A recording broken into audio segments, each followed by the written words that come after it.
હવે જો આજનો જે આપણો ટોપિક છે એમાં એક આપણે ઉદાહરણની ચર્ચા કરવાની છે. ઉદાહરણ નંબર 3.7. સાથે સાથે આ એક થિયરી પણ છે. તો આપણે આ જે ઉદાહરણ છે આ ટોપિક છે એને બે દ્રષ્ટિએ જોઈશું. એક તમારે ઉદાહરણ પણ છે ટૂંકમાં 3.7 અને એક થિયરી તરીકે પણ આને તૈયાર કરવાની છે. તો ટોપિક એવો છે કે કોઈ પણ વાહનનું સ્ટોપિંગ ડિસ્ટન્સ એટલે શું સમજો. તો જે શબ્દ છે એ તમને થોડી ઘણીના વિશે ખ્યાલ આપે કે માની લો કે કોઈ વાહન છે, કોઈ કાર છે, ગતિ કરે છે. હવે એ જ્યારે કાર ગતિ કરતી હશે પછી એકાએક તમે કારને બ્રેક મારો છો. બ્રેક એટલે કારમાં પ્રતિપ્રવેગ ઉત્પન્ન થાય. પ્રવેગ એટલે કોઈ પણ વસ્તુ છે એના વેગમાં ફેરફાર થાય અને ફેરફાર વધારા સ્વરૂપે હોય. કારણ કે જો પ્રવેગ એટલે એનો મતલબ શું, તો કે વેગમાં થતા ફેરફારનો સમય દર, એને આપણે પ્રવેગ કહેવાય. એટલે એનો મતલબ એવો થયો કે વેગમાં જે ફેરફાર થાય, ફેરફાર બે પ્રકારે, કાં તો વેગ વધતો હોય કાં તો વેગ ઘટતો હોય. જો વેગ વધે છે તો એનો મતલબ એવો થયો કે કદાચ કાર કે બાઇક હોય એ પ્રવેગી ગતિ કરે છે.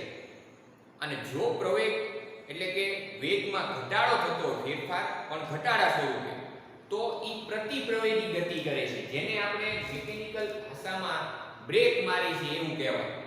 એક્સેલેટર એનો મતલબ એવો થાય કે કાર ઝડપી ગતિ કરે છે, તો વેગમાં વધારો કરો છો. જો આ બધી વસ્તુ આપણે રોજિંદા જીવનમાં બધા વસ્તુ છે એનો ઉપયોગ છે કરી છે. સમજ, એક્સેલેટરનો મતલબ જ એવો થાય કે જે કાર છે એ પ્રવેગી છે, ગતિ કરે છે. સમજ, એ કાર છે એનો વેગ છે એમાં વધારો થાય છે.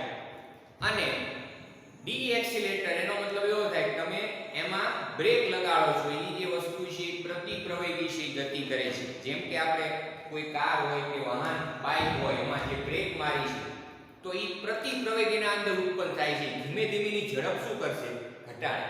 કારણ કે બ્રેકનું ફંક્શન એનું કાર્ય છે કે કોઈ પણ વાહનમાં ચાલતી વખતે તમે બ્રેક લગાડો છો એટલે એ બ્રેકનું કાર્ય એટલું કે વાહનની ઝડપ ઘટાડે. એક્સેલેટરનું કાર્ય એટલું કે વાહનની ઝડપ વધારે.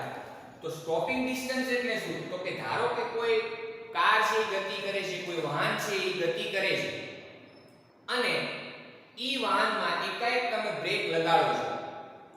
તો જ્યારે વાહનમાં બ્રેક લગાડવામાં આવે ત્યારથી લઈ અને વાહન જ્યાં સુધી સ્ટોપ નહીં થાય, સમજો, ત્યાં સુધી ઈ જે વાહન જેટલી અંતર કાપશે, જેટલું ડિસ્ટન્સ ઈ કાપશે, ઈ જે ડિસ્ટન્સ છે એને સ્ટોપિંગ ડિસ્ટન્સ તરીકે ઓળખવામાં આવે. ફરી વાત કે માની લો કે સુરેખ પર છે એક રોડ છે એના ઉપર એક કાર છે ગતિ કરે છે. સમજો, આ કાર છે ઈ આ બાજુ છે ગતિ કરે છે, આ દિશા. હવે શું થાય છે કે જેવી કાર અહીંયા પહોંચે એટલે એ વ્યક્તિ એમાં બ્રેક મારે છે. સમજો, જેવી કાર અહીંયા પહોંચશે એટલે કે આ પોઝિશન ઉપર જેવી કાર આવશે એટલે ઈ વ્યક્તિ છે એ કારમાં બ્રેક લગાડે છે. તો બ્રેક લગાડે એટલે કાર અહીંયા સ્ટોપ નથી થઈ જતી. આપણે ઘણી બધી વસ્તુ ખબર છે, તમે કોઈ કારમાં બ્રેક લગાડો તો કે કાર છે એ ડાયરેક્ટ અહીંયા છે એ ચોટી નથી જતી. એ બ્રેક લગાડો છો તે પછી પણ ઈ જે કાર છે અમુક ડિસ્ટન્સ કાપીને ઊભી રહે છે. માની લો કે ઈ કાર છે અહીંયા પહોંચીને ઊભી રહે છે, અહીંયા બ્રેક લગાડો છો ઈ કારને અને ઈ જે કાર છે એ અહીંયા આવી ઊભી રહે છે, સ્થિર થાય છે. સ્થિર થાય એટલે એનો વેગ 0 થાય. અહીંયા જે કાર છે શું થાય છે, કાર સ્થિર થશે. અને સ્થિર થશે એટલે એનો મતલબ એનો વેગ છે કેવો થાય, શૂન્ય થશે.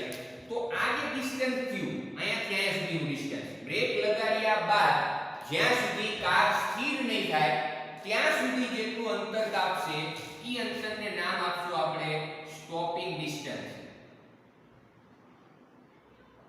સમજો, એને આપણે શું નામ આપશું, સ્ટોપિંગ ડિસ્ટન્સ.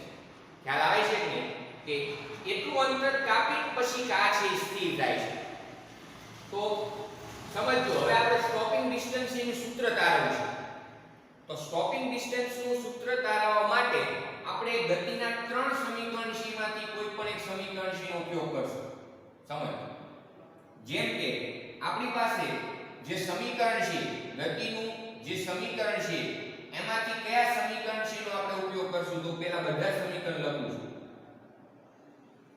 આ પહેલું સમીકરણ, d v0t plus 1/2 at square આ બીજું સમીકરણ. ત્રીજું સમીકરણ v2 v0 બરાબર 2ax. કોઈ પ્રશ્ન થાય કે આ ત્રણમાંથી આપણે કયા સમીકરણનો ઉપયોગ કરીને સ્ટોપિંગ ડિસ્ટન્સનું સૂત્ર તારો, તો તમે જોઈ શકો છો કે આ ત્રણેય સમીકરણમાં પ્રવેગ સમજો, પ્રારંભિક વેગ, અંતિમ વેગ અને સ્થાનાંતર, આ ત્રણ વસ્તુ જો કોઈ હોય તો આ એક જ સમીકરણમાં છે. v2 v0 બરાબર 2ax. આ જે સમીકરણ છે એક જ એવું સમીકરણ છે કે જેમાં આ બધી વસ્તુ આવે છે, પ્રારંભિક વેગ, અંતિમ વેગ, આ પ્રવેગ અને આ સ્થાન એટલે કે અંતર, ડિસ્ટન્સ. તો આપણે આ જો સ્ટોપિંગ ડિસ્ટન્સ નું સૂત્ર મેળવવા માટે સમીકરણ 3 નો ઉપયોગ કરતા ત્રીજું સમીકરણ છે v2 v0 બરાબર 2ax. હવે આમાં કિંમત આપણે મૂકવાની છે. તો સમજો કે જ્યારે કાર ગતિ કરે છે તેનો પ્રારંભિક વેગ તો હશે. આ જે કાર છે ગતિ કરે છે તો એનો પ્રારંભિક વેગ તો હશે. પછી શું થાય છે કે તમે કાર જે છે એ જ્યારે ગતિ કરશે સમજો તો ત્યારે પછી એના અંદર તમે બ્રેક લગાડશો. બ્રેક લગાડશો એટલે એના અંદર પ્રતિપ્રવેગ છે ઉત્પન્ન થશે. એના અંદર કેવો પ્રવેગ ઉત્પન્ન થશે? પ્રતિપ્રવેગ છે ઉત્પન્ન થશે. અને કાર છે ઈ અમુક અંતર કાપી કે જેને આપણે વ્યાખ્યાયિત કરીશું સ્ટોપિંગ ડિસ્ટન્સ, અમુક અંતર કાપીની કાર છે સ્થિર થશે. કાર જ્યારે સ્થિર થાય ત્યારે એનો અંતિમ વેગ કેવો હોય? 0. એટલે આ સમીકરણમાં v ની કિંમત 0 મૂકવી પડશે. આ x છે જે અંતર કાપીને કાર સ્થિર થાય છે, કેટલું અંતર? તો કે સ્ટોપિંગ ડિસ્ટન્સ જેને આપણે વ્યાખ્યાયિત કર્યું છે.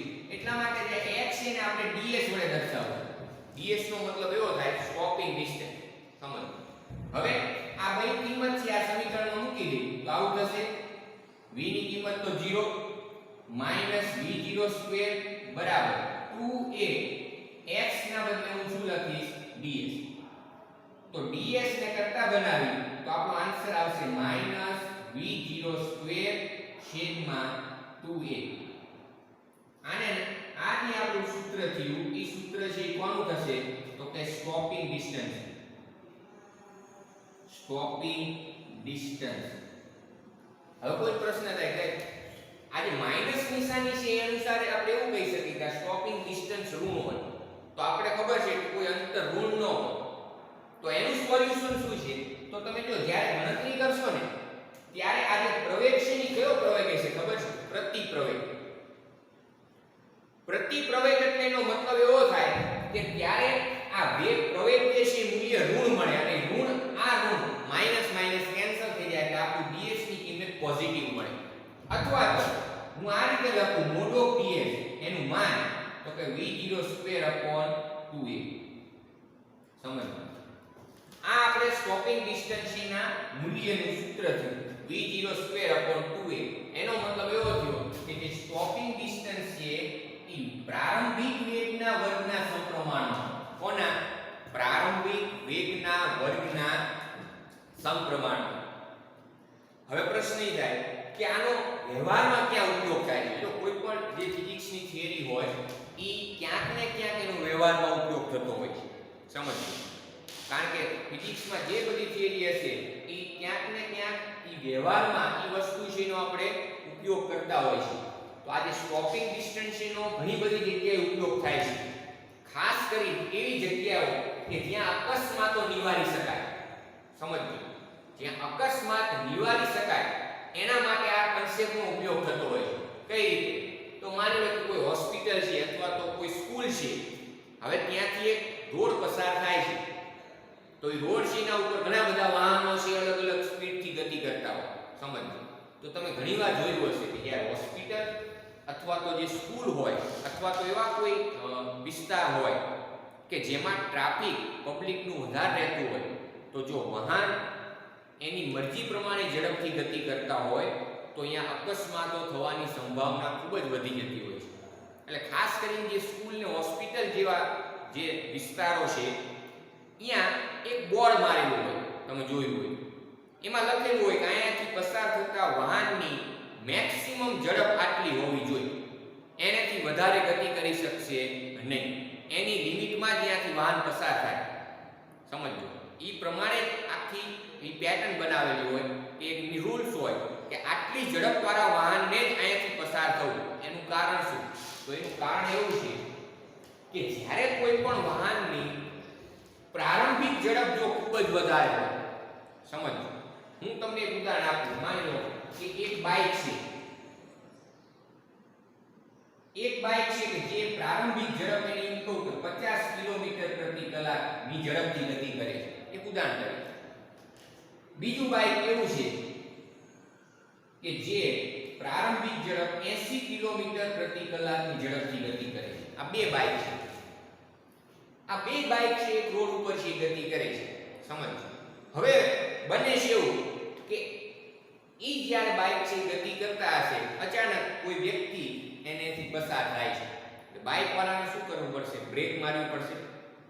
સમજો, હવે જ્યારે બાઇકને તમે બ્રેક મારો ને, તો એ બાઇક જેવી બ્રેક લાગશે પછી અમુક સમય પછી સ્ટોપ થશે, ડાયરેક્ટ એને સ્ટોપ થઈ જશે નહીં. એ ઘસડીને કેટલું અંતર કાપશે, એ ઘસડીને જે અંતર કાપે છે એને આપણે શું કહીશું? Stopping distance. ખ્યાલ આવે છે? તો જો આ જે બાઇક છે, આ બંને બાઇકની આપણે વાત કરી, એમાં આની પ્રારંભિક ઝડપ 50 કિલોમીટર પ્રતિ કલાક છે, તો એ અનુસાર આનું તમને જે સ્ટોપિંગ ડિસ્ટન્સ મળતું હોય, સમજો. અને આની જે પ્રારંભિક ઝડપ 80 કિલોમીટર પ્રતિ કલાક છે, 80 બાઇક જાય, તો અહીંયા જે સ્ટોપિંગ ડિસ્ટન્સ મળે છે એ ડિસ્ટન્સ આની સરખામણીએ વધારે મળશે. એટલે કે જે બીજું બાઇક છે એનું સ્ટોપિંગ ડિસ્ટન્સ છે, એ સ્ટોપિંગ ડિસ્ટન્સને હું ds2 વડે દર્શાવું તો ds2 ગ્રેટર ધેન ds1. આપણે ગણતરી નથી કરવી, પણ તમને જનરલી ખ્યાલ આવી કે આ બાઇક છે એનું જે આ સૂત્ર દ્વારા તમે જે સ્ટોપિંગ ડિસ્ટન્સ મેળવશો, એ સ્ટોપિંગ ડિસ્ટન્સ આના કરતાં ઘણું વધારે આવશે. તો એનો મતલબ શું થાય કે આ બાઇક છે એના દ્વારા અકસ્માત થવાની સંભાવના આના કરતાં ખૂબ જ વધી જશે. કારણ કે તમે વિચારો કે સામે કોઈ વ્યક્તિ ઊભેલી છે તમારાથી 10 મીટર અંતરે, તમે અહીંયાથી બ્રેક મારો છો, તો જો તમારી ઝડપ પ્રારંભિક ઝડપ ખૂબ જ વધારે હશે, તો બનશે એવું કે બ્રેક મારશો ને તો એ વ્યક્તિ સુધી તમારું બાઇક હોય કે કાર હોય એ એને ટચ થઈ જશે અને એને અકસ્માત કરશે, એટલે કે નુકસાન કરશે કહેવાનું. તો આ જે સ્ટોપિંગ ડિસ્ટન્સ છે એનો મેઇન કન્સેપ્ટ એવો જ છે કે તમે કોઈ પણ જગ્યાએ અકસ્માત નિવારવા માટે બને એટલી વાહનની પ્રારંભિક ઝડપ ઘટાડવી પડે. જો વાહનની પ્રારંભિક ઝડપ ઓછી હશે તો એનું સ્ટોપિંગ ડિસ્ટન્સ ઓછું મળશે. સ્ટોપિંગ ડિસ્ટન્સ ઓછું મળે એનો મતલબ એવો થાય કે વાહનને બ્રેક મારો છો અને વાહન અમુક અંતર કાપીને સ્ટોપ થઈ જશે, જેથી કરીને દૂર સામે કોઈ વસ્તુ હશે તો એની સાથે અથડાશે નહીં. આ મેઇન વસ્તુ સ્ટોપિંગ ડિસ્ટન્સ પાછળનો કન્સેપ્ટ જ આ, એનો વ્યવહારમાં આવી જગ્યાઓ છે અહીંયા ઉપયોગ થતો હોય છે. તમે કીધું કે જે કોઈ પણ ફિઝિક્સની જે થિયરી હોય એ બંને દ્રષ્ટિએ તમારે વિચારવી પડે કે આપણે સૈદ્ધાંતિક રીતે, એટલે કે આપણે જ્યારે એને સ્ટડી કરીએ છીએ, ભણીએ છીએ, ત્યારે એનો કઈ રીતે ઉપયોગ થાય અને વ્યવહારમાં એ વસ્તુ ક્યાં ઉપયોગમાં લેવાય. તો એ આનું સારું આવી ઉદાહરણ છે. હવે જો આના ઉપરથી એક એક્ઝામ્પલ આપણે ગણીએ. આ થિયરી છે એમ, આ ds v02/2a એ સ્ટોપિંગ ડિસ્ટન્સનું સૂત્ર મળ્યું. હવે આ સ્ટોપિંગ ડિસ્ટન્સનો કન્સેપ્ટ સમજાવતો જે દાખલો છે આપણે સ્વાધ્યાયનો છે એમ ગણી લો કે જેમાં આ જે સ્ટોપિંગ ડિસ્ટન્સ છે એ સ્ટોપિંગ ડિસ્ટન્સનો જે કન્સેપ્ટ છે આવે છે. જો સ્વાધ્યાયનો દાખલા નંબર 3.6. જો આપણે જે બધાય જે સ્વાધ્યાયના દાખલા છે એમાંથી એવા દાખલા સિલેક્ટ કરીશું કે જે તમને થિયરી સાથે એ વસ્તુ છે એને સમજ આપે. તો સ્વાધ્યાયનો દાખલા નંબર 3.6 એમાં જો રકમ શું કહે છે, એમાં કીધું છે કે સુરેખ રાજમાર્ગ પર 126 કિલોમીટર પ્રતિ કલાક જેટલા ઝડપે દોડી રહેલી એક કાર 200 મીટર અંતર કાપીને ઊભી રાખવી છે, તો કારનો નિયમિત પ્રતિપ્રવેગ કેટલો હોવો જોઈએ. જો આ સ્ટોપિંગ ડિસ્ટન્સના કન્સેપ્ટ ઉપર આધારિત પ્રશ્ન છે. તમને શું કીધું છે કે એક કાર છે કે જે 126 કિલોમીટર પ્રતિ કલાકની ઝડપે ગતિ કરી રહી છે એટલે 126 કિલોમીટર પ્રતિ કલાક એ એની પ્રારંભિક ઝડપ છે પ્રારંભિક ઝડપ આટલી ઝડપથી એ જે કાર છે એ ગતિ કરી રહી છે સમજો બરાબર હવે તમને શું કીધું છે કે આ જે કાર છે એને 200 મીટર અંતર કાપી ઊભી રાખવી છે સમજો આ કાર છે ને કેટલું અંતર કપાવવાનું છે 200 મીટર અંતર કાપીની કાર છે ને સ્થિર કરાવવાની છે તો એના અંદર ઉદ્ભવતો પ્રતિપ્રવેગ કેટલો હશે સિમ્પલ તો એ જે 200 મીટર જે તમને અંતર આપેલું છે એ 200 મીટર અંતર છે એ શું આપેલું છે તો આપણા માટે ds સ્ટોપિંગ ડિસ્ટન્સ કારણ કે અમુક અંતર કાપી એ કાર છે સ્થિર થશે તમારે મેળવવાનું શું છે તો કે પ્રતિપ્રવેગ આવી ગયો એટલે પ્રવેગ ઋણ જ મળશે આપણે મૂલ્ય મેળવવાનું છે કે મૂલ્ય કેટલું મળે તો આપણી પાસે સૂત્ર છે ds હવે જો એને હું મૂલ્યમાં જ લખીશ સમજો v0² છેદમાં 2a આ ds નું સૂત્ર છે સ્ટોપિંગ ડિસ્ટન્સ આપણે મેળવવાનું શું છે તો કે એ મેળવવાનું છે પ્રતિપ્રવેગ જે ઋણ જ આવે પણ આપણે મોડ લઈ લીધો છે એટલે કે ખાલી મૂલ્ય જ આવશે તો એને કરતા બનાવી તો સૂત્ર થશે v0² છેદમાં 2 mod of ds અથવા તો ખાલી ds લખો તોય ચાલે કારણ કે આખું આપણે આ મોડમાં લઈ લીધું છે એટલે માઈનસ નો કોઈ પ્રશ્ન થશે નહીં બરાબર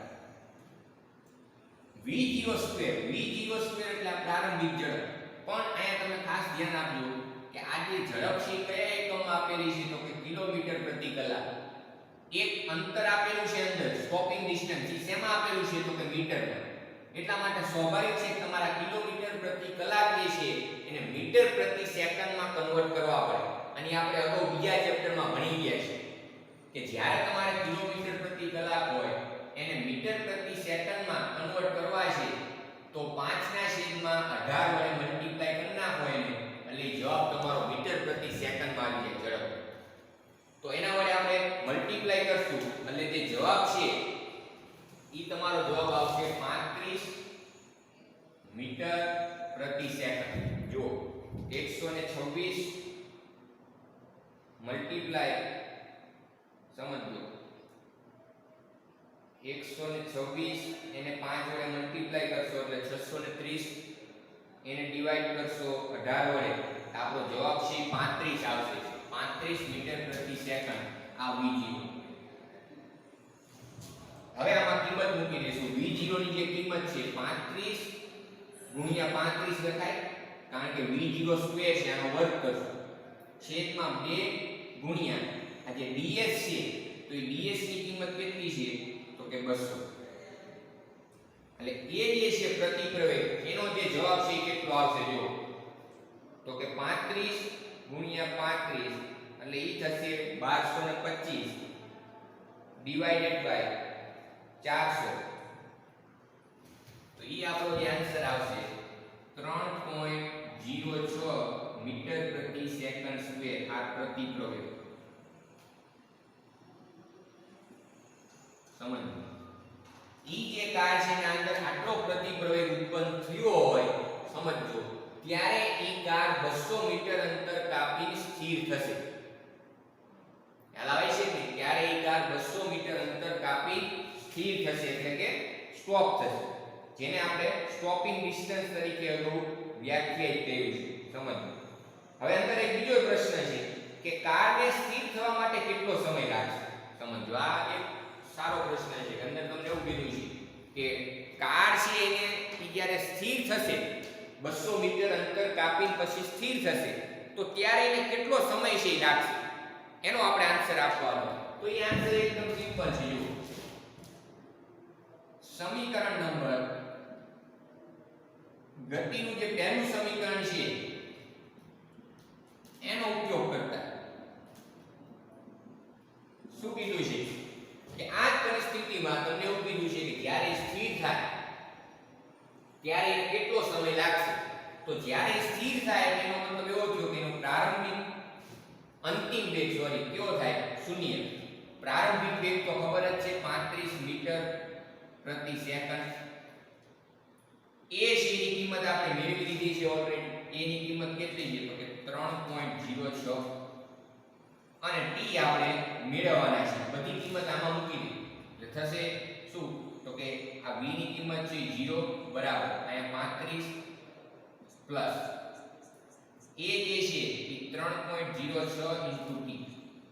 હવે કોઈ પ્રશ્ન થાય સાહેબ આ 35 છે આ બાજુ આવતા રહે એટલે માઈનસ થાય બરાબર 3.06 * t. તો સમય તો માઈનસમાં આવે એવું નથી. આ જે પ્રવેગ છે એ કયો પ્રવેગ છે? ત્યારે છે આપણે શું મેળવવો છે? પ્રતિ પ્રવેગ.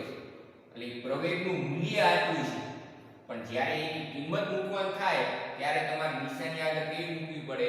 માઈનસ. એટલા માટે જો અહીં લખવું પડશે આગળ શું? માઈનસ.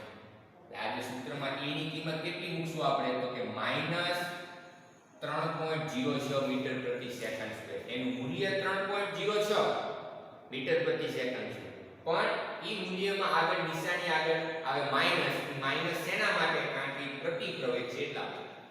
તો આપણે t ને કરતા બનાવી 35 ના છેદમાં 3.06 એટલે આપણો જે જવાબ છે સેકન્ડમાં તો આવશે. કેટલો આવશે જોઈ લેજો. 35 ડિવાઇડેડ બાય 3.06 એટલે આન્સર આવશે 11.43. 11.43 સેકન્ડ. એટલે ઈ જે કાર છે એ 11.43 સેકન્ડ જેટલા સમયમાં સ્થિર થઈ જશે.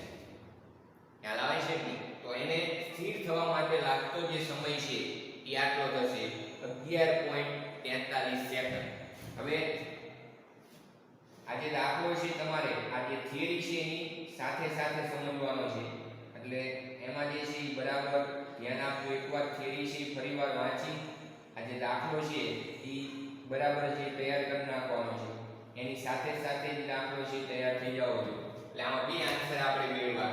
એક પ્રતિ પ્રવેગ જેનું મૂલ્ય આપણે મેળવ્યું 3.06 મીટર પ્રતિ સેકન્ડ સ્ક્વેર અને એક સમય મેળવો કે ઈ સમયમાં ઈ કાર છે એ સ્થિર થાય છે અને ઈ સમય છે કેટલો મળ્યો?